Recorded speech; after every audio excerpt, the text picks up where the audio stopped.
Warning. This show features dark subjects which may be triggering to some listeners. Listener discretion is advised.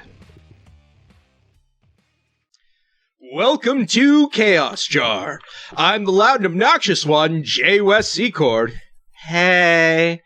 Over here is our big bag of facts and the host of the show, Bad Ben. Hey. And as always, we're joined by a third person named David. How's it going? That was very deep and manly.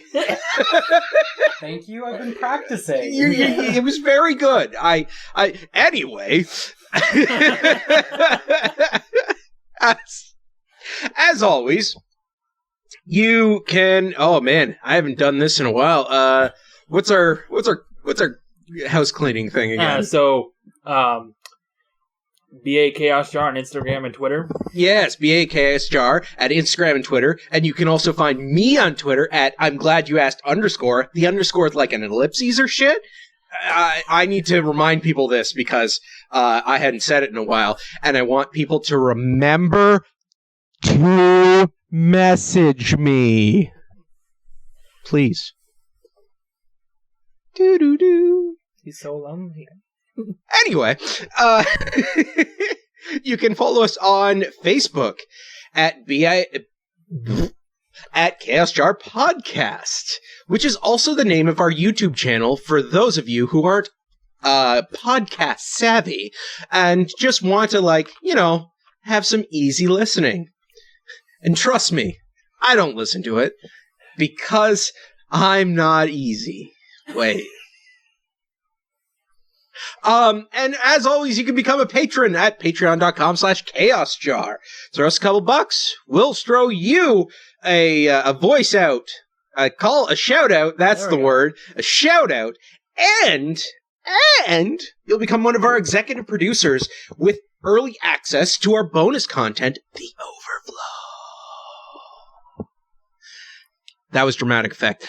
It has been a very long time since I've done this, folks. I apologize, and I'm hyper and ADHD filled. So anyway, with all that out of the way, and, if you can't find it, it's in the show notes and everything. What's going in the jar today, Ben? We're going to put Doris Bither in the jar.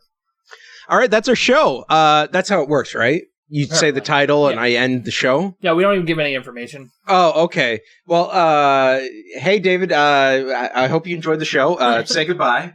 Goodbye. Okay, perfect. See you, folks. No, anyway, here's the actual show. Tell us what's in the jar.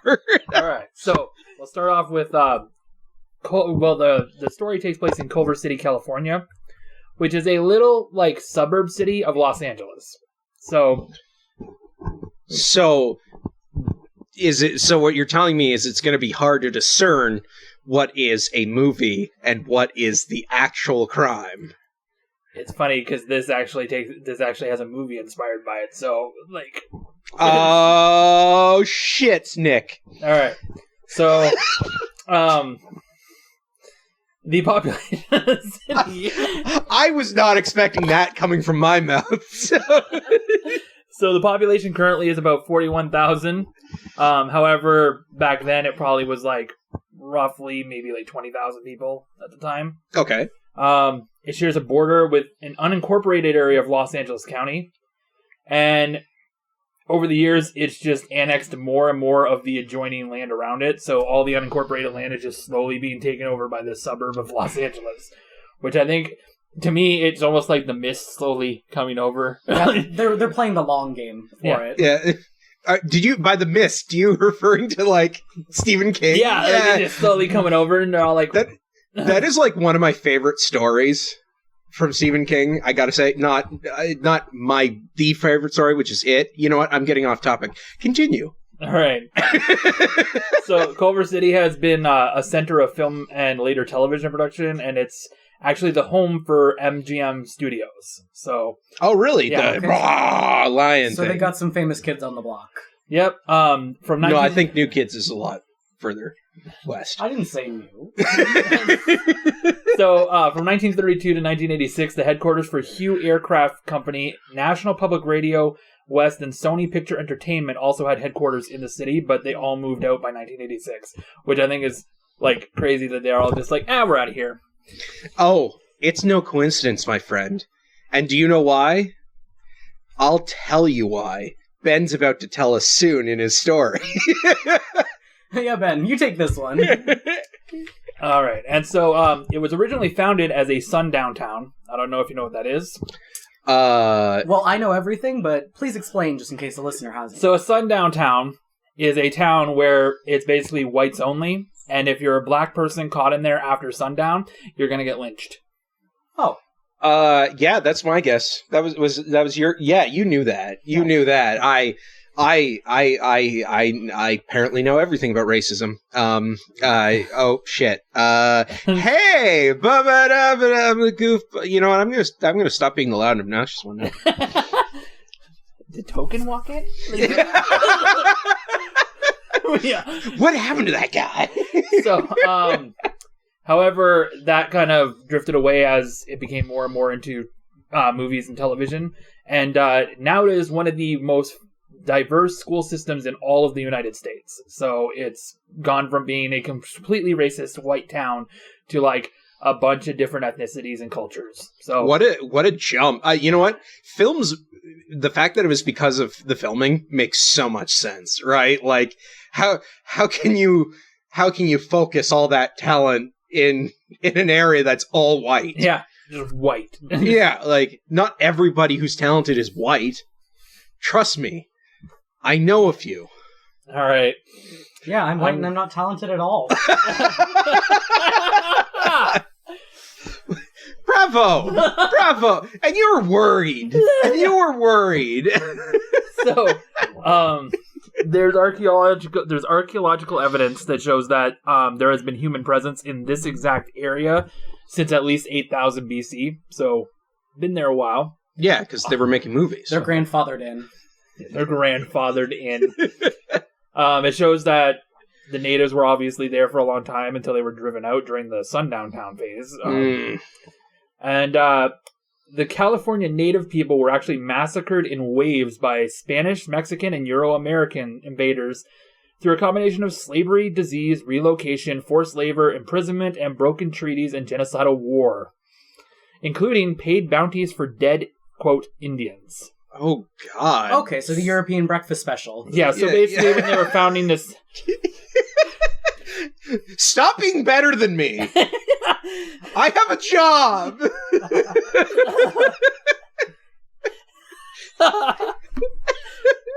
So Culver City was founded on the lands of the former Rancho La Bolona and Rancho Rincon de los Bueyos. You want to try that again? I like Rancho Bologna. Bologna. It's Bologna. Yeah. But, Bologna. So when it was founded, Native and Hispanic people were not allowed to buy property in the town. So even though it was originally owned and had ranches that have Hispanic and Native people here, when they founded the city, they were just like, no. They don't need to try and buy the land because they already fucking own the land. Sort of. Like, technically, the land didn't belong to anybody. You know what?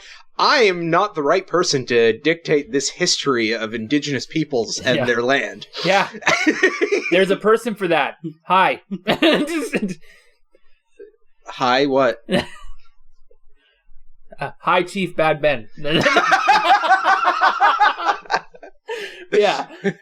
Okay, we're now going into a section where Ben talks about indigenous ancestry. Yeah. It's called the Benocide.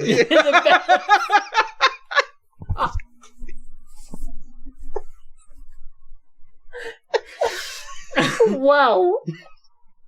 We just got a new segment for the show. At the end of the show, we do, all right, time for the Benocide section. Let's see what horrible things happened. Sagriff, please make me music for that. I want that so bad. Tell you what, Ben, if you ever actually do that segment, I'll make you music for it. So, the city is named after Harry Culver, and he first established Culver City in 1913, and officially incorporated it in 1917. Wait. the town had the same name as him? Yeah. What an awesome coincidence. Yeah. It's almost like he planned it.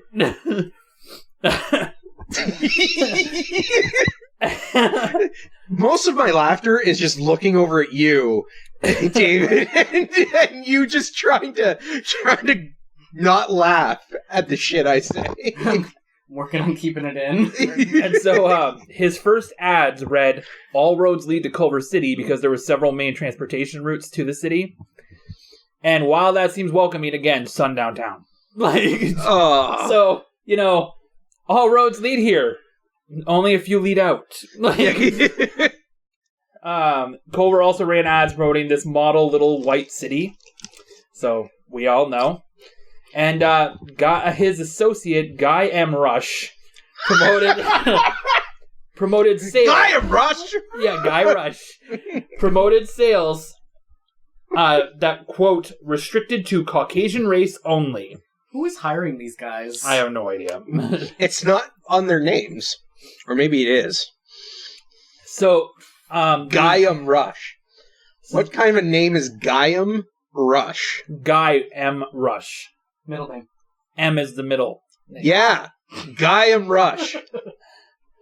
You don't actually say Samuel L. Jackson. You say Samuel Jackson. It's true. Because the L is at the end of his name, just like Guyam. Yeah, that really well-known historical figure. Oh, Guyam. God. So, this is so much fun. It's great to be back. Yeah. So the first film studio in Culver City was built by Thomas Ince in 1918, and it's the Triangle Motion Pictures Company. And they made mostly silent films, of course, because this happened in 1918, which I love that in my research material. They're like, they made mostly silent films. No shit. It had to be silent. They'd be laughing too hard at the names. Yeah. I am... What made me laugh was you were like, yeah, they established a company called Triangle Films, and they made made silent films, of course. I'm like, what does triangle have to do with silence? I'm just sitting here reveling in that thought, and then you're like, because it's, 19... I don't even remember the date you said. 1918. Yeah. 18. Okay. Yeah, and I'm like, oh, yeah, that makes more sense. All right. So comedy producer Hal Roach built his studio there in 1919, which I love, Hal Roach. And then MGM took over where Triangle Studios was in 1924. Threw a line at that triangle. Yeah. And so during Prohibition, speakeasies and nightclubs were all over this area because you couldn't put them in LA directly. You had to put them outside of LA directly. I find we've talked about Prohibition quite a bit, actually. Yeah. More than one segment has covered Prohibition. Yeah, it's crazy that a lot of our topics end up going around that time. Well, everybody knows the only interesting things happen when people are told, no, you cannot have the booze. It's when other people kill other people. Right, obviously. Mm-hmm. So Hugh Aircrafts opened up their plant in 1941, and then they moved out in 1976 when when Howard Hughes passed away. The institute that took over his estate sold off the company. So the studios, though, like Hal Roach's studio, was demolished in 1963. They had a roach problem. Please tell me that's legit what it says. I would love that. There's a massive roach problem. Yeah, his name is Hal. Yeah, they didn't have multiple, just one really big fucker. Now I'd like to imagine that, Hal is just a giant cockroach in a suit. Just going, I know how to make movies! And he talks like that. It's a bunch of roaches just together inside of in a trench coat. They're piloting. Yeah. So in the early 1990s, Culver City launched a successful revitalization program because it had fallen into slums for a little while. Okay. And they wanted to renovate its downtown, including several shopping centers, And then they also managed to get Sony to move some of their subsidiaries into this area. So Columbia Pictures and TriStar Pictures moved into old lots that used to be occupied. And then Sony Picture Studios actually came a year after they moved their subsidiaries in. So just hearing you say subsidiaries in between like all those names, like even though they're not complicated, it almost sounded like a tongue twister just because of how fast you were saying them. Yeah. And every one had like more than 2 syllables. Yes. So hundreds of movies have been produced here, including The Wizard of Oz, The Thin Man, Gone with the Wind, the Tarzan series, the original King Kong, Grease, Raging Bull, E.T., The Man with Two Brains, City Slickers, Air Force One, Wag the Dog, and Contact.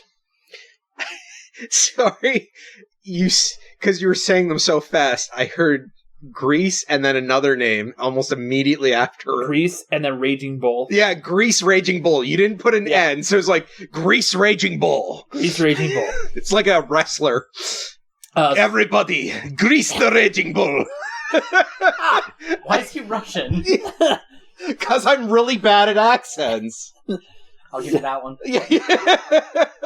So, television programs that have been made here: Jeopardy, Las Vegas, The Andy Griffith Show, Arrested Development, Green Hornet, Batman, Hogan's Heroes, Gomer Pyle, The Nanny, Hell's Kitchen, and Master Chef. Wheel of Fortune was here for a little bit and then moved out, and then Tosh.0 took over their spot. Oh, really? Yeah. Oh, I really like Tosh.0. Well, for a bit. And then it ended. And then I didn't like it because it was over. I'm putting a stance on. Yeah. I actually don't remember much about the show.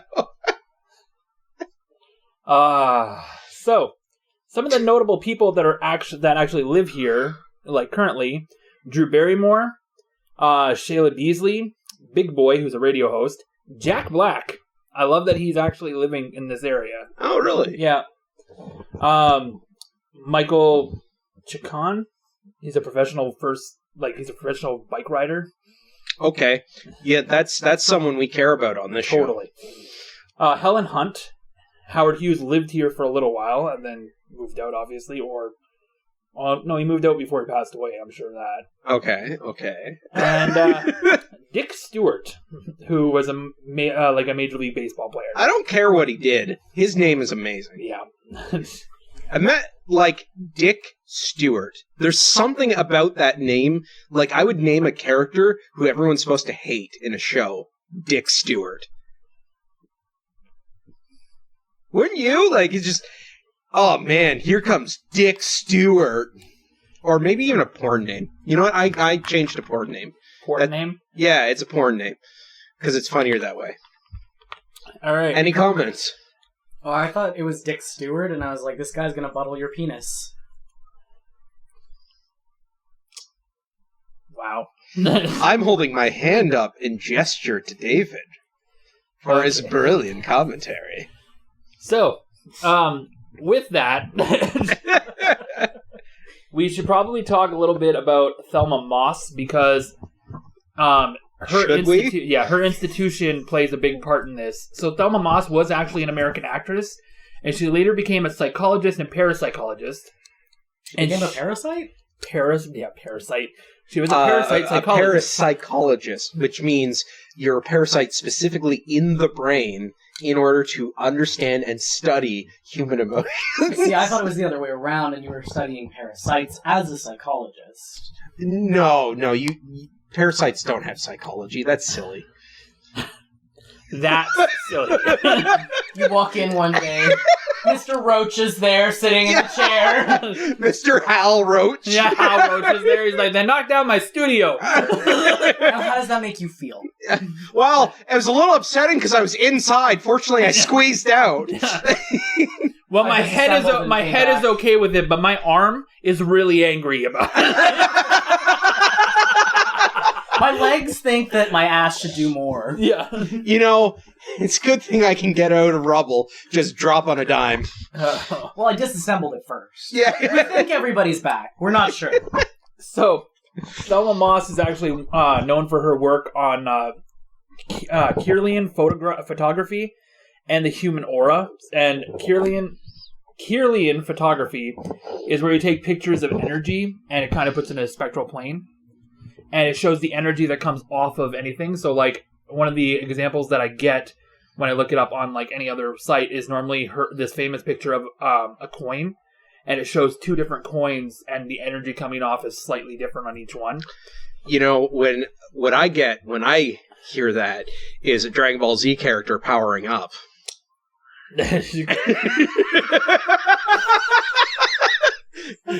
Prove me wrong! You know, until he dies and they have to get the stones to get all the Dragon Balls again to bring him back.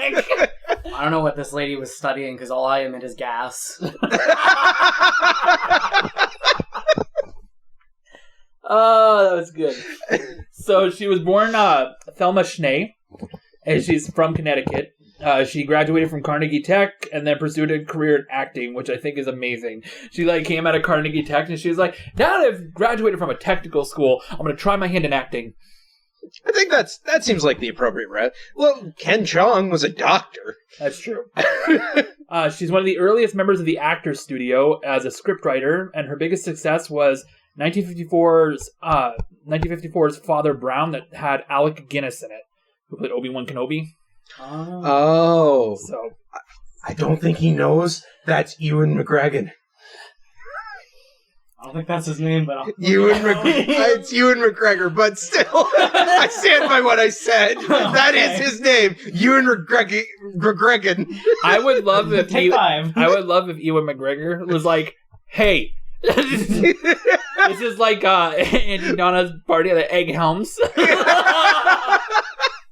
You know, if we got a fucking tweet from Ewan McGregor, where it's like, finally, someone gets it. Yeah. Finally, somebody said it right. Yeah. Isn't that right, Egg? So, she struggled for years with persistent psychological problems herself that were rooted in depression and grief over the loss of her husband. He died of cancer 2 days after she gave birth to their daughter. She also survived 2 suicide attempts, and for her treatment, she underwent a course of LSD psychotherapy. So no wonder she got interested in human auras. Yeah. I mean, she was seeing them every day. Yeah. Well, yeah, because they're real. Dragon Ball Z, I just mentioned that. That's an accurate depiction of the human aura. Dragon Ball Z is actually an adaptation of her journals that she left behind. Yeah. Oh my god, you get it! Now all I picture is standing around and seeing auras, and then all of a sudden just somebody going Super Saiyan. Their hair becomes yellow and then gradually grows longer. And just that. Why do you think Guy Fieri looks like that? And just the.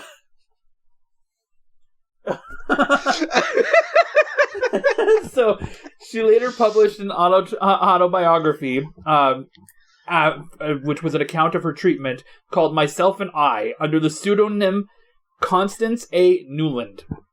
And it was a bestseller in 1962. Constance A. Newland. Yeah, Newland. She returned to academia in the 1960s, studying at UCLA's Neuropsychiatric Institute. So I love that she went through this and then was like, you know what? I really think I should become a psychologist. You know, I'm very good at this. Maybe I should do it. She got her PhD from UCLA and then became a professor at the same institution. And there she was given a laboratory for parapsychology, which was a new type of study. And parapsychology is things like hypnosis, ghosts, levitation, alternative medicines, the Kirlian photography, psychic premonitions, things like that. Studying anything that has... I like our version of it. Yeah. No, actually, I don't. That one sounds way more boss. She also made... I'm talking to David right now, if people didn't get it. I'm whispering behind my hand. It's very convincing. It's very convincing because it's visible on the microphone. She also made several trips to the Soviet Union to explore Russian work in this field, because the Russians were the first ones to jump into this field before the Americans. You know, that makes sense. They were always well known for their logic. So, yeah. And their Putin. So she had an entire... Proud of that one, are you? No, I'm proud of his face. It's not even the first time he's made that joke. I make that joke quite regularly. Because we talk about Russians quite regularly here, too. Yeah, here in Canada Town, USA, Middle Dakota. All the time. That's where we live. That's where we are right now. Yep. Thanks for the reminder. I forgot. Yeah, of course. No, I had a feeling, judging by the way you looked at me when I said it. So, And just let you know, we also, when we had Bigfoot on the show, Bigfoot stated that his name in English, the best translation would be Middle Dakota. I forgot about that. It's true. It's true. All right, I'll update the Wikipedia. Yeah. I'll update the Wikipedia. Why don't we have a Wikipedia page on Middle Dakota? We should. It's just a weird, awkward, straight line in between northern and southern Dakota. Like it's just one long strip going across both. Yeah. It's just a bike path. It really fucking sucks. Population is whoever's on the road.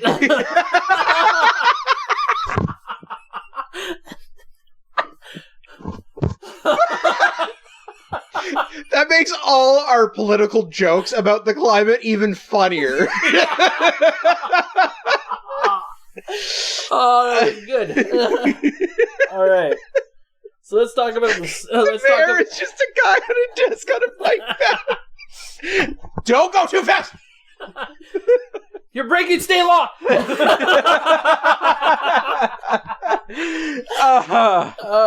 So let's talk about our subject today. Yes, please. Oh my god, we're not even at it yet? No, so Doris Bither. So the background of her life isn't entirely able to be confirmed. I basically went through a whole whack of articles and a whole whack of information and a bunch of books, and basically I've pieced this together based on interviews with like her kids and some of the people who knew her and some of the people involved in this whole thing, and then old articles just to kind of put it together. So anything I say, if this isn't what you've ever heard, if you've heard this case before, or if you later go digging yourself and you find something different, I have taken some liberties here. It took a lot, and nothing is going to be 100% accurate in her early life. We'll put, this is where the disclaimer pops up. Nothing here is properly depicted as should. Yeah. If you do not find this accurate, fuck off. Yeah. We don't care. Our manager is an Albanian man who's like, "What do you want?" Don't talk about him! I get lashes every time! So I'd say close. Now, when I said lashes, my immediate thought was fake eyelashes. he puts fake eyelashes on me. It's not just my glasses. You're the one making the joke. I know.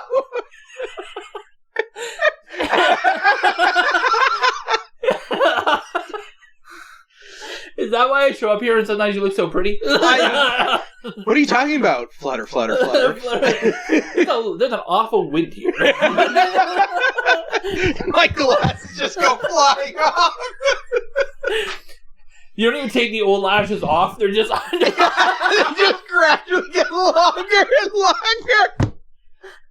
To be able to turn off light switches from there. Oh, you got an itch? Blink, blink, blink, blink, blink. Yeah. So anyway, continue. So, Doris Bither, she had a really troubled past. She was basically a victim of abuse throughout her entire life.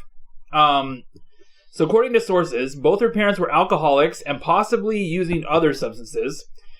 They came from like a middle class, upper middle class house, but the house was super chaotic because her parents were obviously drinking and they did other drugs according to some of these sources. The house was... Other drugs. Yeah. What drugs, Ben? Lots of drugs, I'm guessing. What drugs? Give them a name. Fucking no. Street Shiny? Lefumedia? Flap. Come on. Kaiser Soze. Figure something out. Yeah. Ketocane? Ketocane. Angel Winks? Angel Winks? Candy corn? No, that already exists. Oh, right. Please save me! So, based on the articles, most of her family actually cut ties with her when she got into her teenage years, and it seems that the reason is because she was probably molested by another family member, and most of her family took that abuser's side. Ugh. God, that's the worst. She eventually turned into as is most commonly the case when you're raised in an abusive environment and that kind of stuff. She later fell into a cycle as an addict and drank a great deal and used to use narcotics, and then she also fell in and out of relationships. In fact, she was married 3 or 4 times. She also has 4 children, and each one has a different father. So she's basically just... So she gets around. Yeah, and she's meeting guys and then getting drunk and doing drugs with them, and then right back, and then realize I need to clean up my life and get the fuck away from this guy because he's beating the shit out of me, and yeah. Yeah. Sorry, I actually missed the date. Where are we at right now? So we're in the 70s when we're coming into her life. Okay. I still had like 1918 in my head. So we were in MGM days.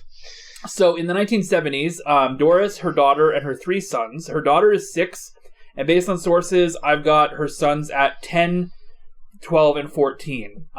They're moved into a house in Culver City, and at this time, Culver City is going through their ghetto phase where it's like not low population, it's a poorer area. The people there are all addicts and stuff. So she thinks it's a fresh start. She's moving into a new house. This is after the collapse of another failed relationship, and while she's unloading her things into a house, an elderly Hispanic woman approaches her and says, quote, "Why is that so specific? Why? Because it's specifically in the article, too. I love it. Specifically an Hispanic woman. So, she's elderly Hispanic woman. And she approaches and she says, "You need to get out. I used to live in this house back when it was a farm and I was a little girl. There is something very evil here. This place is haunted and you need to get out." End quote. You should have did that with a Canadian accent. Ha! It's evil, eh? Oh, you should. I used to live here as a little girl. You should get out, eh? This is an ongoing joke from way back when, where we accidentally did a Canadian accent for a Mexican guy. That's true. I'm here to save you, eh? So, understandably, this freaked Doris right out, but she wrote it off as just a crazy old lady who lives in the neighborhood. She returned to her children, began unpacking the house, but for a short time, things were really peaceful in the house. Despite this, though, she starts entering into some more turbulent relationships. Her and her new beaux would often argue, and that would bring a lot of tension into the house, especially with her kids, because there's no consistency happening. So they would argue about things like items would move around the house. So she'd either have an item that got moved or get lost, and then she'd be like, well, go ask him. And then, of course, because it's a turbulent relationship and these guys are probably not the cream of the crop, they were like, well, I didn't move it, and get into a big argument, whatever. Or things of theirs would go missing or be moved, and then they'd be like, why'd you move it? And then, or why did your kids take it? I bet your kids, like, it's just a whole thing. Yeah, no one ever suspects ghosts in bad relationships. Yeah. So this would start things. Also things like, she would hear someone call her, and then when she would go to check out if it was her boyfriend or the kids, they'd be like, we didn't call you. Or he would hear it, and he would hear it, or the kids would hear it, go looking for whoever called them, and they wouldn't find this person. This would result in arguments, and the couples would go back, would just argue, and then whoever it was would leave. So this would always leave Doris alone. The activity in the house actually ramped up whenever she was alone, because Doris began to see shadows and movements out of the corner of her eye. She would feel like she'd be watched in empty rooms. And the children were not affected by it at this time. They would actually, but sometimes they would confirm that they saw something or they heard somebody. So this really ramped up Doris's paranoia, and it started to really affect her sleep. One night, Doris and her new boyfriend had enjoyed a really peaceful evening. They didn't argue. There was no activity. It actually been like she was very, very much at peace. Like, okay. And her boyfriend left for the night, as he had very early morning. And she had an early morning because she has to get kids to school and she has to, go to work. With everything being said, this is sounding way too normal. Yeah, it's crazy. So soon after he leaves, she goes and she makes sure that all the windows and doors are locked, and then she settles into bed and begins to drift off. But that's when she feels her hair move a little bit. And so at first she wrote this off to maybe a breeze from the window or from a fan, but then she remembered that she locked all the windows for the night. So and locked all the fans. Well, then she realized that if it was a fan, she would hear the fan. So there's no sound. So then she thought, you know what? It must be her boyfriend who's come back into the house, and that's what's happening, because she started to feel like it was like somebody was caressing her head, which to me is a little odd, but okay. You know what? No, we should test this. Ben, you have about her hair length. Let's just stroke through your hair, and see if it feels the same as described. So you have to wait till he falls asleep. Then. Yes. Oh, sorry. I have to be drifting off to sleep. Here, I'll get the bat. I have to be drifting off, not knocked suddenly into it. Tomato, potato. So she sleepily smiles at the fact that her boyfriend must have come back, and she asks, why'd you come back? Like, I thought you had work in the morning. And his response is to slide a hand down her side and then over her hip. So she then... Scandalous. So then she rebuffs this because she's very tired and she has to work in the morning. He has to work in the morning and she has to get the kids off to school. Just not tonight.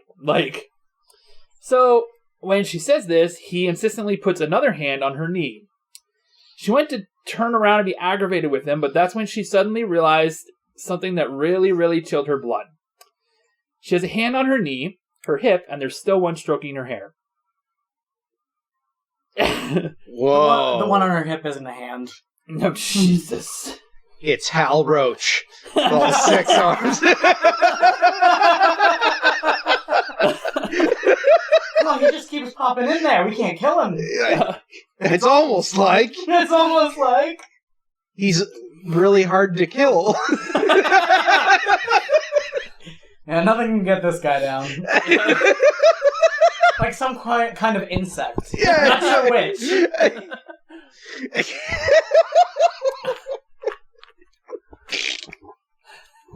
Okay, 3 hands on her. Sorry, go ahead. So this is when she also realized that suddenly there's this very intense pressure holding her to the mattress, and it feels like her eyes are glued shut. So she can't even turn if she wants to, and she can't see what's happening. She can't see. No, because her eyes are glued shut. She was drifting off the sleep. Oh. She feels like her eyes are glued shut. Is it like a little bit of a sleep paralysis, I'm guessing? So we'll actually talk about that in a moment. But so she tried with all her might to resist what was happening, and the hands continued to explore her and then began to invade her. Finally, she managed to get her eyes open just slightly, and she sees 3 figures. She said they had no full features, basically like faceless. One was very large, and the other 2 were holding her down. So this assault wasn't the only one that she would ever experience, though. It became a nightly routine. Every night, these 3 beings would show up, and sometimes they would just beat her unmercifully. They would leave her battered and bruised. She would have bruises all over her body. Other nights, she would just be raped over and over and over again. What the hell? So Jesus, ghosts! So this nightly torture makes her really afraid to go to bed, because it really ramps up when she goes to bed. Why did she stay in that bed? And so then she would try to stay up as long as she could.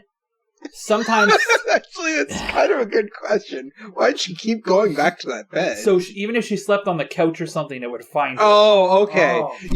I wish that was clarified. Yeah, I should have. I feel like we were laughing. So sometimes she would skip nights of sleep, but no one can stay up forever, and add on the fact that she has 4 kids to raise and a job she needs to go to. She kind of has to sleep at some point. Even if this is happening, at least she's getting a little bit of sleep, because sometimes she would pass out during these sessions. That is not the takeaway that should come from this. No. At least you get a little bit of sleep. But that's just it, is she would pass out. Like... And so, like, all I can imagine is, like, this poor lady is, like, getting tortured, and then she passes out, and that's her rest, is to be passed out, and then she can't go to sleep because she's afraid to fall asleep the next few days. So, this, plus the stress of it, and plus, like, her household starts to take a lot of toll on her, and her house begins to fall into squalor, and she would face the city condemning her house 4 times, threats of her children being taken from her, and nobody ever mentions if she did fall off the wagon and starts drinking again or into substances. There's a lot that say yes, and there's a lot that say no. I'm more confused by how the city destroyed this building 3 times. They condemned it. So they would come and be like, it's condemned, you guys can't live here, you have this long to get out unless you get it fixed. So then she would fix up the house and manage to get it back to operational. I know. It's a joke. Fuck you, Wes. But that was what that face was. Fuck you, Wes. So, these beings were playing a game that was obviously ruining Doris's life. So then this brings us to Barry Taff and Dr. Barry Taff and Dr. Carrie Grainer. They actually work with Thelma Moss's study in the parapsychology at UCLA. So we talked about Thelma Moss at the beginning. Yes. So they're part of the psychological study, and they were going over cases and stories of ghosts and levitation and all this kind of stuff. And they're talking about this in a bookstore in 1974. And while they're talking about this, Doris happens to hear them and hopes to God that they're not talking about a movie or something, and comes over and speaks to them and says, I really need your help. So they listen to her tale and immediately suspect that this is just a case of really severe sleep paralysis, even though they can see bruises on her body. Like, they can see bruises on her wrists and stuff like that. When I said sleep paralysis, I was more referring to the eyes keeping her from opening them. I didn't mean she was just mistakenly sleep paralysing. Yeah, no, but they think that it is that. They think that the rapes and stuff are hallucinations. So sleep paralysis is obviously where, I'm just going to explain it for layman. Yeah. It's where you're basically in a state called, like a state called atony, which is between sleep and wakefulness. So your mind is kind of awake and able to process things, but your body hasn't caught up and you're kind of paralyzed in the bed, or you can move slightly and you can make slight sounds, but you can't really do anything from there. You can hear, feel, see things, and it causes hallucinations. Believe it or not, I've actually had sleep paralysis once. It was terrifying. Some people get pictures of, like, an old hag on their chest or shadow people, and some of them actually get attacked in their sleep. They feel like they've been beaten violently, so... See, in my circumstance, just because it's a relevant little story, I was sleeping and I was having a bit of a nightmare, and then I woke up from the nightmare, but I didn't wake up from the nightmare. I was, my entire upper body was just completely still. I couldn't open my eyes and everything. And I had to kick my way to waking myself up. My legs were the only thing that was not paralyzed for whatever reason. And I was, like, kicking. And then eventually the kicking, like, woke up the rest of my body. So it was terrifying. So when I was in college, I used to have that all the time. And actually, I had the same thing as you, where my legs were able to move. And what I had figured out over time was that if I kick my leg particularly to the side of the bed, I can make it fall off the bed, and that feeling of falling will wake me up. So I entirely understand what you mean by the paralysis. Like, I couldn't open my eyes, I couldn't do anything. Some people are able to get their eyes open, and that's when they start to see these hallucinations. You know, and the funny thing is, right, like, when the nightmare, even though I was awake-ish, I was still feeling the fear of the nightmare, like something was coming into my room, and it was coming for me.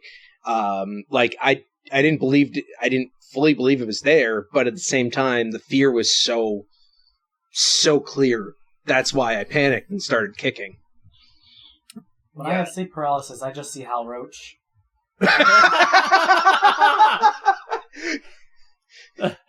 This is a trench coat. He just in his trench coat, and it's just... I feel him.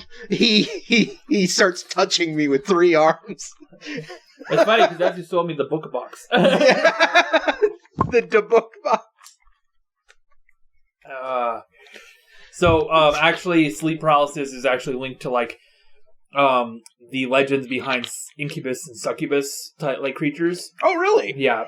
And also some people have a floating sensation instead of that paralysis, so they feel like they've been floating, and so some people try to make it into like out of body experiences. They believe like that the hallucination is what causes astral projection. Oh, that actually makes a lot of sense. I've heard a lot of stuff about that, and I've never even considered that sleep paralysis is a hallucination of you seeing astral projection and all that. Yeah. Anyway, please proceed back to the story at hand. So, they think that it's just that. And defeated that so Doris feels defeated that even the people who study ghosts and shit like that don't believe anything that's happened to her. But so she begs them, just come to my house, interview me, take a look at my house, talk to my kids, talk to my family members, like, just look into it. So they're ready to believe you. So they take pity on her, and they come and visit her. No. Ghostbusters reference? No. Call us. We're ready to believe you. Their infomercial. Okay. Yeah. I haven't seen that movie in a while. Yeah. Okay.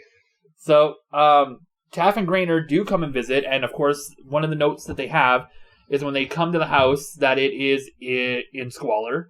It's not condemned at the moment. It recently had been, so she managed to get it back up to code. They do notice some flickering lights and some small shadows, but they just basically think to themselves that flickering lights is bad wiring, because you're already living in a really bad house. Yeah. And the unexplained shadows could be mice or rats running around. And then they hear unexplained sounds, but of course, mice, rats, roaches in the wall, whatever. So what got their attention, though, was when they talked to her children. And they would talk to the children separately, and each one described a man named Mr. Who's-It. And who? Mr. Who's-It. That's why I asked you. So Mr. Who's-It didn't assault them the way that their mother was assaulted. It was never violently or sexually. It was more like almost like pranks on them, like things would get moved on them, or they would get pushed, but not like beaten. They would just be like shoved aside or something like that. Okay, so they got the cat ghost, I guess, knocking things off shelves and shit.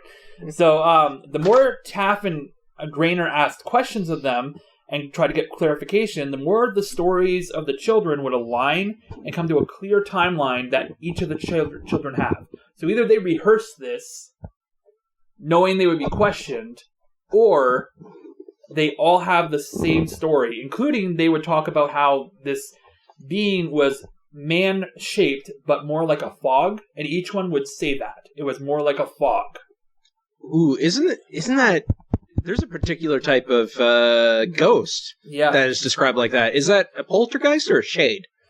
So it's supposed to be a shade. That's what you're thinking of, but everybody relates this to a poltergeist activity, and we'll actually talk about it. Yeah, because it sounds... The activity made me think of poltergeist, but the description sounds like a shade. Yeah.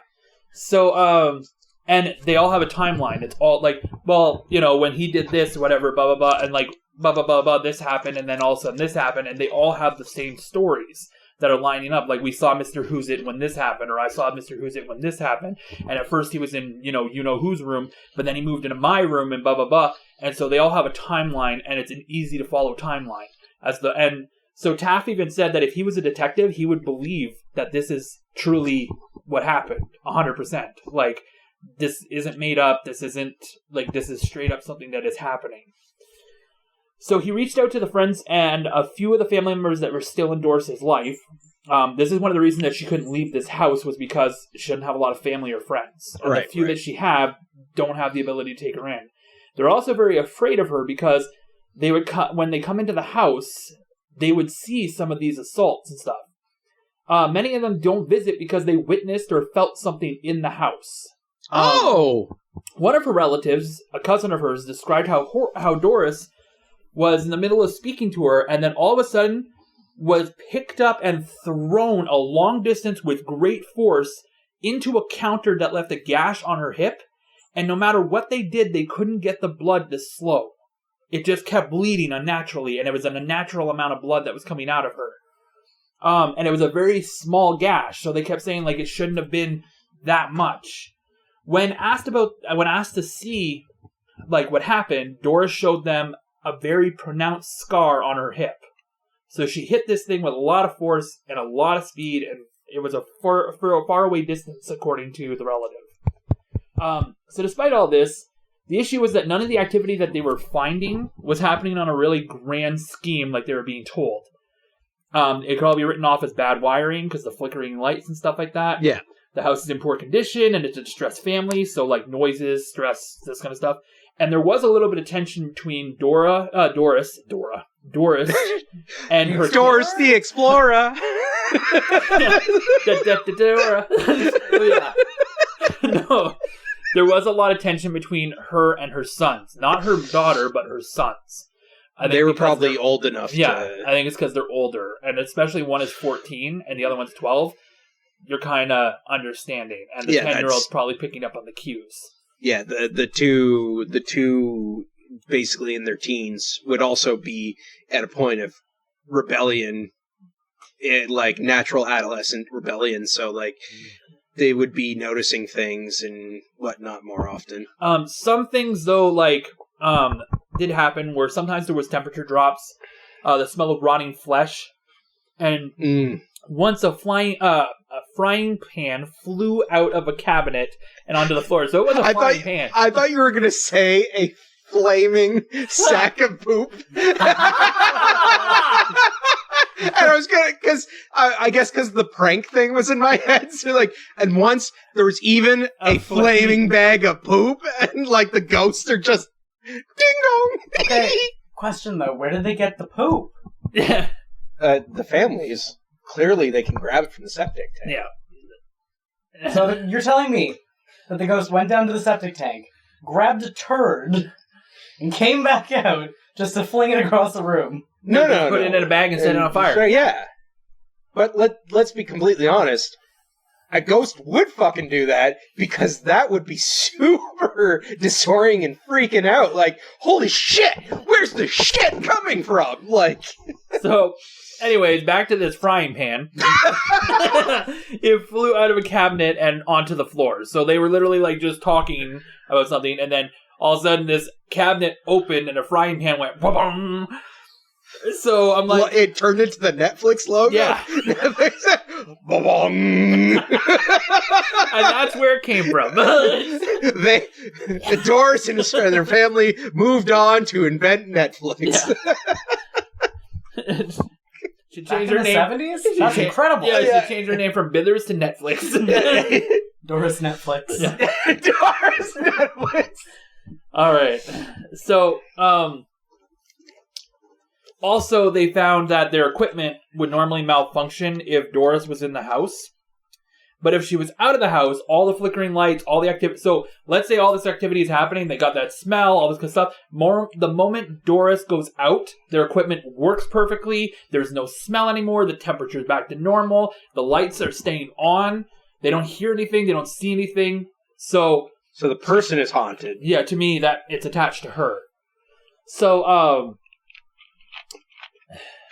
anyways... That is an interesting tale. But all of this is not anything that they can concretely prove is something paranormal. Like, some of it can be written off, and then the things that they are experiencing are like, well, it happened, but we can't... It's not like you can label a smell or something like that into, like...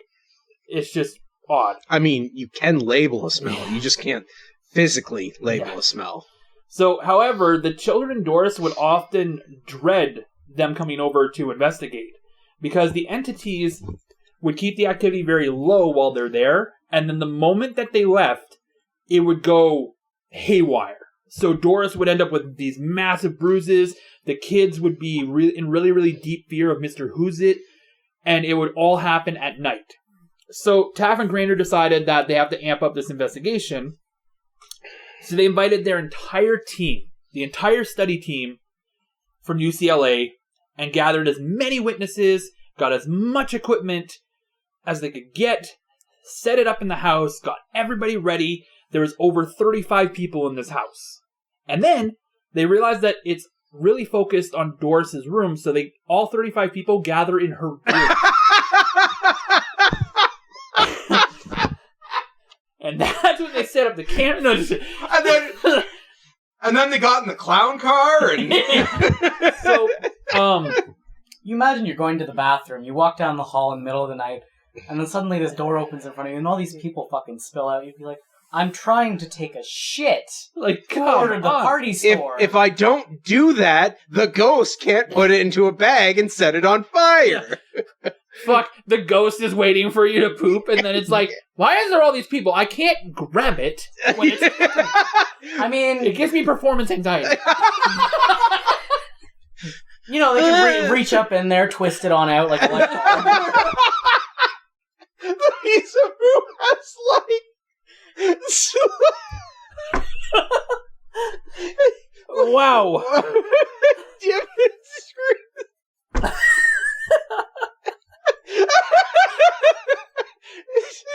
Ghost screwdriver.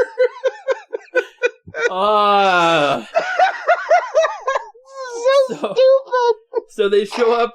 They also noted that the time that the spirits seem to be the most active is late at night. So they show up. I can't imagine all these people just showing up at like midnight and being like, "We're gonna be here all night," and be like, "There's cameras everywhere." So they were using like Polaroid cameras, some video cameras, EVP detectors, electromagnetic sensors, all this top-line equipment, and the Polaroid cameras in the 1970s were top-notch, and they were using that to try and see if they could get pictures of orbs and things like that at the time. Yeah, ghost orbs and stuff. Yeah, so they then asked Doris to... So they're all in her room, they got her on her bed, and they asked Doris to... You're just in bed, and there's 30 people surrounding you. Okay, go ahead. Just go to sleep as normal. Yeah. No, they asked her to basically call the spirits out. They asked her to taunt them, antagonize them, just piss them off. Doris did exactly this.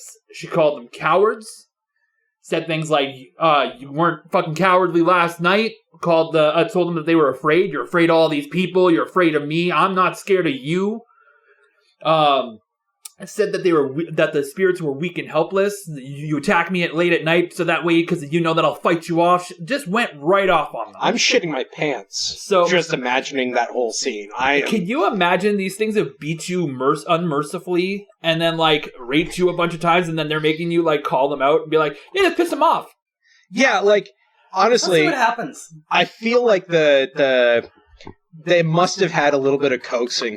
She probably wasn't like immediate, but oh my god, that is just okay. So after she pokes the bear, not even just that.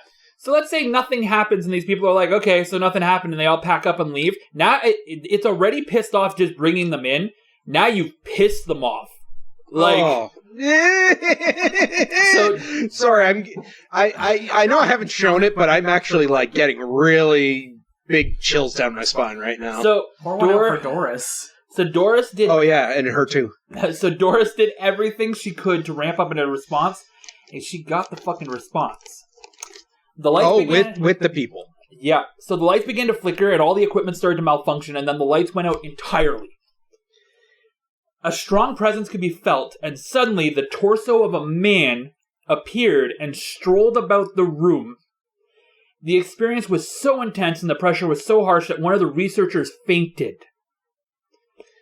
When it finally settled back out, they tried to go over what they had caught, and all the equipment had failed. Polaroids that they had taken were developed. They would be white and hazy, unusable. Infrared footage that they had was completely unusable, except for one photo. And I'm going to show you this photo. Oh my god, there's oh my god. Honestly, the minute The minute you said the lights went out, I just assumed that everyone was going to be slaughtered. It is Doris sitting on her bed, surrounded by the researchers, and there's a light halo over top of her. That is the only photo that was salvageable from these Polaroids. And you can see that she's scared. Oh, God. Yeah, like I said, if I was thinking maybe I watch too much horror or anime or both.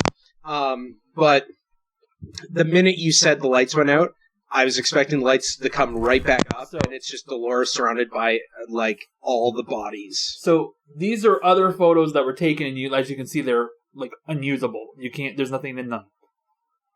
Oh, like completely wiped out. However, for one thing, these solid shadows are weird.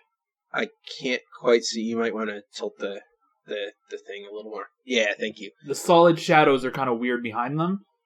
There was experiments done that showed that the solid shadows couldn't possibly exist in this kind of environment. So it looks like in the ones where it's washed out completely, they took away her face. Yeah. And think about it, these beings have no face according to the kids and according to her. So it's like they were wiping them out. So, man, I this is crazy. Like, what are these beings? Because they fit into several categories of different specters? Specters of sorts. There's a proper term I'm not thinking of. I can't think of it at this moment. But so supernatural beings? No, like a very specific term. So as yeah. So as I said, Dr. Taff noted in his notes, like in his notations, that the activity would not be there. The equipment would work perfectly. There'd be no flickering lights, no presences, none of this stuff if Doris wasn't in the house. The moment she comes back in, everything goes haywire. So the researchers persuaded and helped Doris into moving out of the house. Basically, they were like, because they're men of science, they're not going to be like, we'll go get a priest and whatever else. They're like, no, like, the problem's the fucking house. She moved into the house and suddenly this is happening. So that's the variable to them. So just get rid of the variable. So they were just like, get out of the house. So they persuaded her. They helped her. They made phone calls. They reached out to people. And finally, a friend took pity on Doris and the kids and took them in. And this was in Carson City. Not Carson City, Nevada. Carson City, California. Oh, of course. Because I definitely know the difference. So Carson City, Nevada is the capital of Nevada. Of course. Because I definitely know the difference. So the activity didn't stop, though. It stayed the same in Carson City. And so then she moved to San Bernardino, which it stayed there as well. So then she moved to Texas. She moved pretty well across the country now. Still there. So then she moves back to San Bernardino, and the attacks just never stopped. The activity just kept following. Sometimes it would ramp up, sometimes it would fall back. Taff kept in contact with her for a number of years, but then eventually lost touch, and Doris died in 1995 at the age of 58 from pulmonary edema, but that's not even the official cause of death. Her organs slowly shut down. So, apparitions. That's the word I was trying to get. Sorry, Ben, what's going on? That's fine. So, the relationship between Doris and her children at this point was really strained. In fact, her eldest made a great deal of statements about how she was mentally unwell and alcoholic and had a ton of other issues, and basically how much he hated her. However, he did state that the entire family, including their mother, were plagued by poltergeist, and that his mother got the worst of it. So even he, who hates her and is like, she had all these fucking problems, was like, but this happened, and she got fucking tortured. Her middle child, Brian Harris, did an interview in 2009. It's a chilling interview, and there's a few things I want to highlight out here. One of the things is that any reports that came out about this, and including the book that came out about this, they try to paint her as a drunk. That she was a drunk and, whatever else. And they tried to really, shame her. So he stated that, quote, she was no drunk. Sure, she liked to drink now and then, but not in the way they painted her. He also stated, quote, all that stuff about her manifesting these entities because of there being 3 young males in the house that created this tension is crap. These things were real. I saw them, and they saw us. End quote. So, I'm going to mention, in a moment, I'll mention the manifestation. What about the other two kids? So the other two kids haven't really spoken out. The daughter apparently actually had a decent relationship with her mother, but she hasn't really spoken out in the media about it, and the youngest son doesn't really talk about anything. I was more curious if anything had happened to the daughter, because I was wondering if they latched on or moved on to her. No, she hasn't reported anything like that. And anybody who's moved into this house afterwards hasn't reported any activity. There are numerous books written about it, but a book that came out in 1979 based on the activity is what inspired the 1982 movie The Entity that stars Beverly Hershey. Doris didn't My favorite chocolate. Doris didn't like the limelight or the attention that this brought on to her and her family, and especially didn't like the way that they were painting her and her family. So it just kept going down the road of her being a poor, drug-addicted, alcohol-riddled mother. Like, basically, the book was just always like, but she's this, and all that kind of stuff. And she didn't like the attention at all. Mm-hmm. So she managed to vanish from public eye very quickly. I'm going to address the manifestation claim. Dr. Taff never believed that any of the rapes happened. He didn't believe in the spectral rapes. Spectral rapes are actually a thing. I've got to cover up a couple other cases that I'll dive a little more into that, but it's actually a very rare phenomena for anyone to claim that a ghost has raped them or had sex with them. Interesting. Dr. Taff believed that this was just a haunting and thought that trauma, stress, and tension within the house caused Doris to manifest these entities into existence. That because she has 3 young sons and she's gone through all this stuff, and that means that she's got trauma with males and all this kind of stuff, and she was assaulted as a kid. All of this made her create these things. So they're tulpas. Yeah.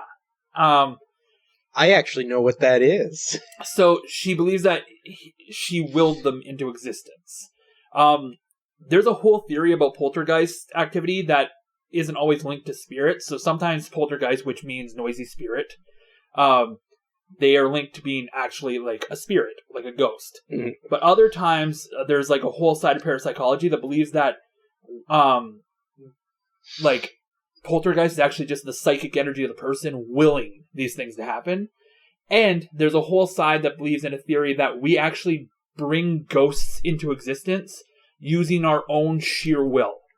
Oh, that we believe it so much that we create it. So ghosts aren't really ghosts, they're all tulpas. Yeah. There's a 2012 film and called The Apparition that has actually Tom Felton stars in it. From Draco Malfoy. Yeah, he stars in it. I know who that is. I'm just saying. And another movie from 2014 called The Quiet Ones.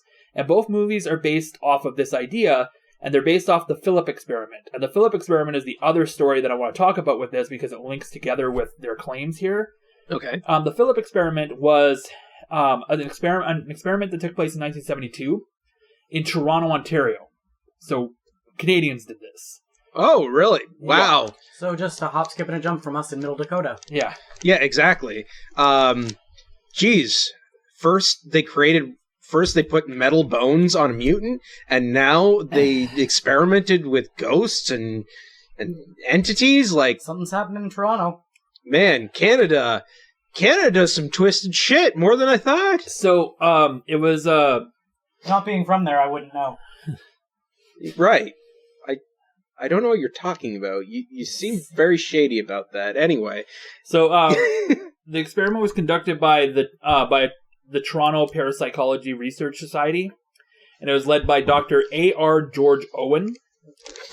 And by is majority of his name just an acronym? I have no idea. It was overseen by psychologist Joel Witten, and the test group was Owen's wife Iris, who was a former chairperson of Mensa in Canadian, and then Margaret, like in Canada, the Mensa chapter of Canada. Yeah. Yep. And then, and Mensa is obviously high society, high IQ. Oh, right. I knew that. And then I'm part of it. Totally. Yep. Mm-hmm. And then Margaret Sparrow. I'm totally a Mensa. No, I'm not. I'm not. Oh, sorry, no. It was taken. It consisted of Owen's wife Iris, and then Margaret Sparrow, who was the former chairperson of Mensa. So this is a very intelligent person as well. And then industrial designer Andy H. They never said his last name. His wife Lorne. A heating engineer called Al Peacock. Lorne or Lauren? Lorne. Okay. Lorne.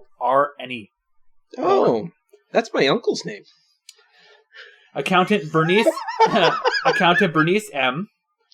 Bookkeeper Dorothy O'Donnell, and sociology student Sydney K. So some of these people didn't want their last names distributed because whatever. So their actual goal was to basically summon forward somebody from the other side that they had researched. They collected research on a character named Philip Aylesford, and he's referred to as Philip throughout the entire experiment and through all the notes. His fictional history was basically real history and made-up fabrications.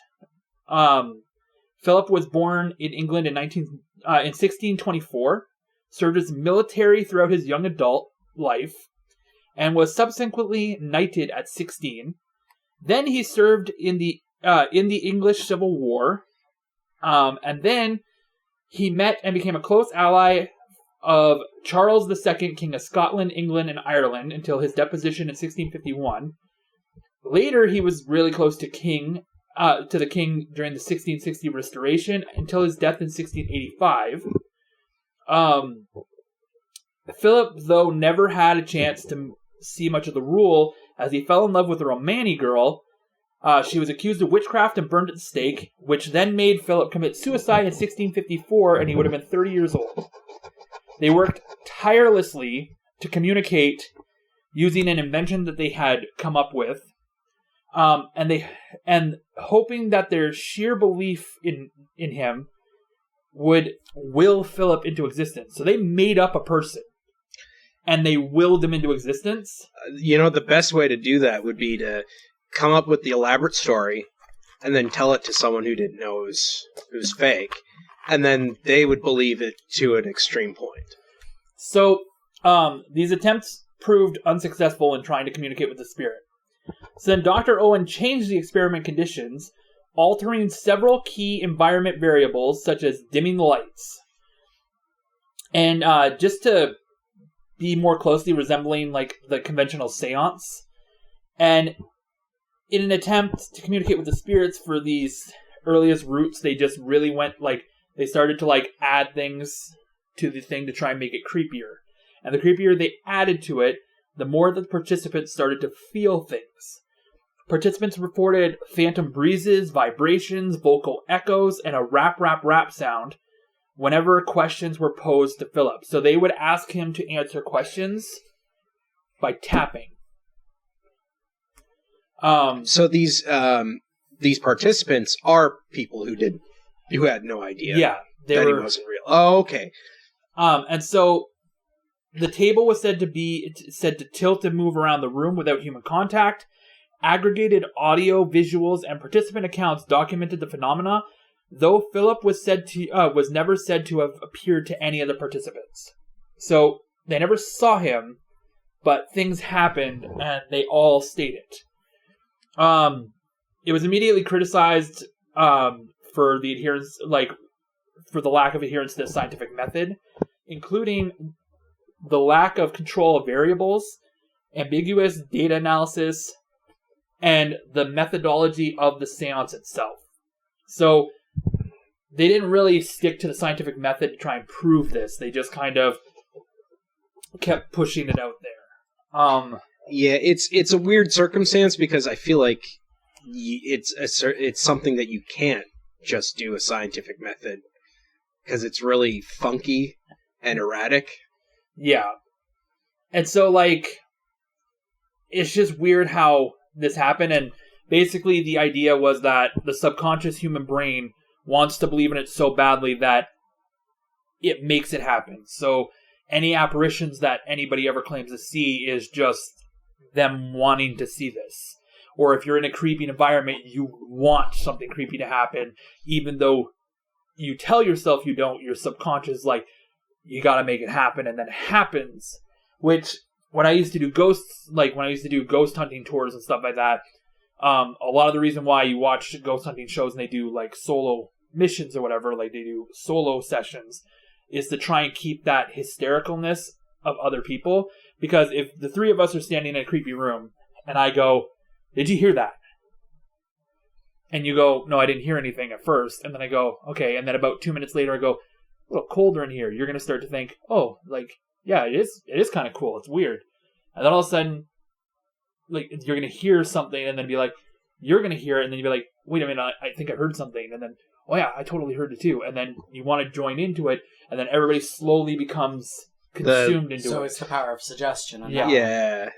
And so it just keeps adding and building. So that's why you watch sometimes with ghost hunting shows, they do like a solo person in a room.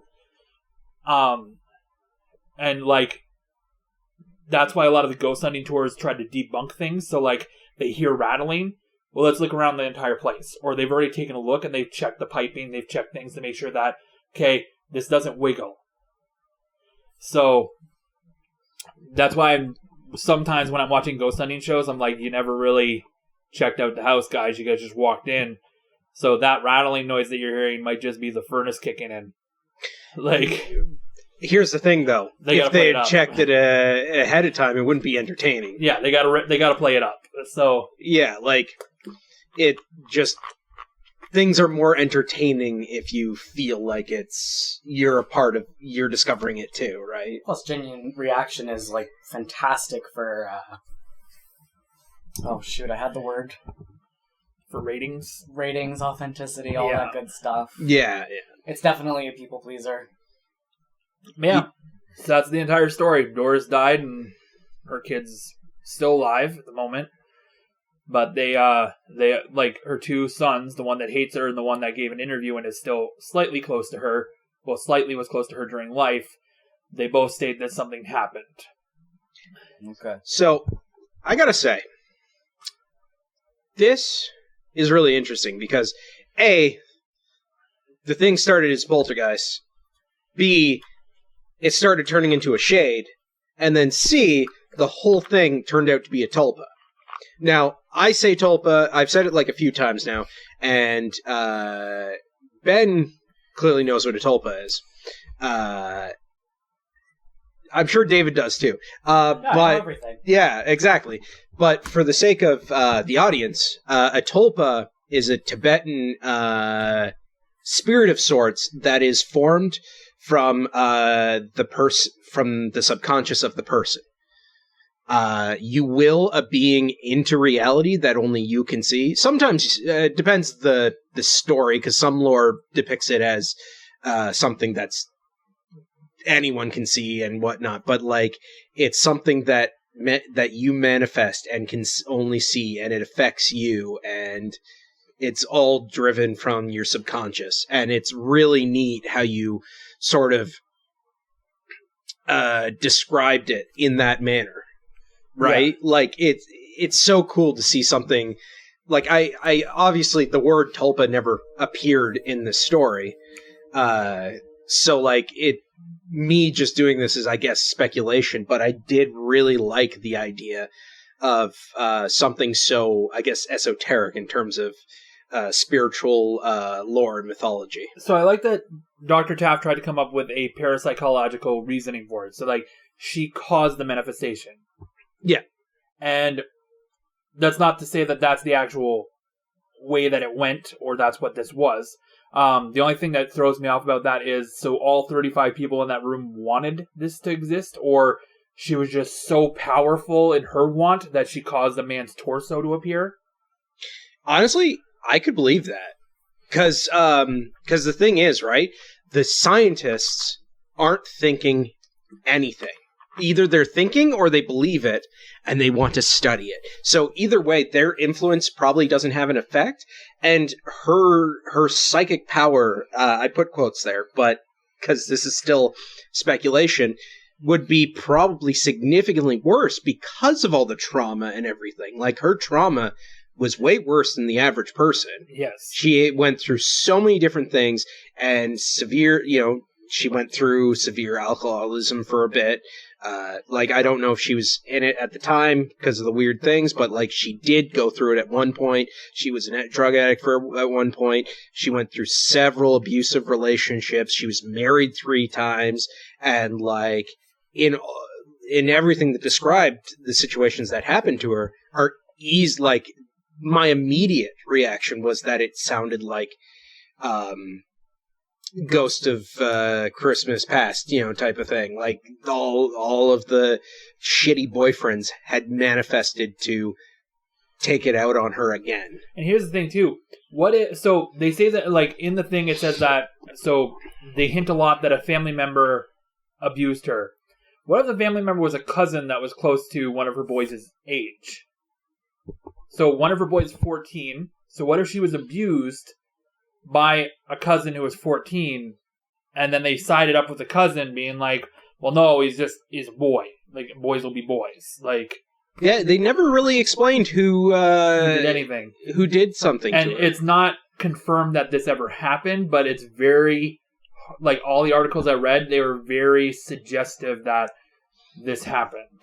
It's heavily implied. So I have a secondary theory to this speculation.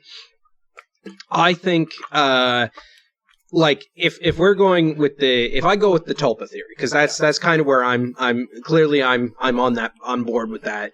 I'm married to that concept. I think she was the one being affected by the Tulpa, but I think Mr. Who's It was real and he was a shade, and he was something completely different, because that old Hispanic lady, God, that's so weird that they had to describe that. She specifically warned them ahead of time, right? Which might have helped, which probably didn't help, like, her psychology in terms of what her tulpas were doing to her.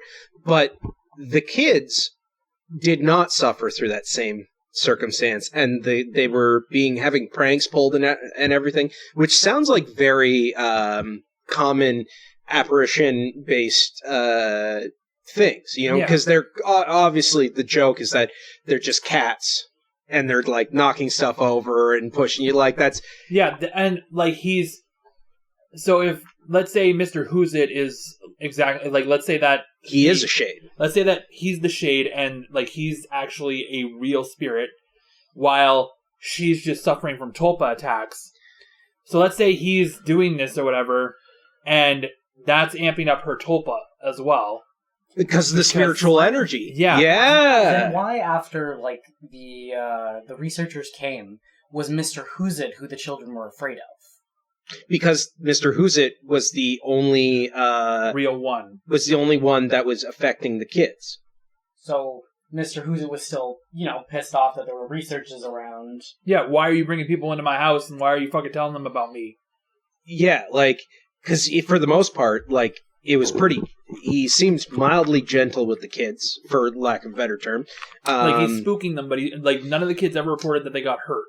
He's spooking them, and they're, like, getting pushed or something, but none of them ever said, like, well, Mr. Who's It the one day came in my room and beat the living hell out of me. Yeah, and when researchers, like, and the thing is, real, the theory behind real entities like that is they don't actually, like, hurt people. Like, they can, but they never go so far unless they're very, very, like, violent, vengeful spirit, but they're usually like that right off the bat. But I also understand what you're saying, because what if the tulpa is so strong and that she's manifesting not only her attackers, but she's manifesting Who's It, but she's protective of her children. So he's withdrawn a little bit and doing these things to scare them so that they stay in that state, but she can't push that tulpa to go as far as to hurt them.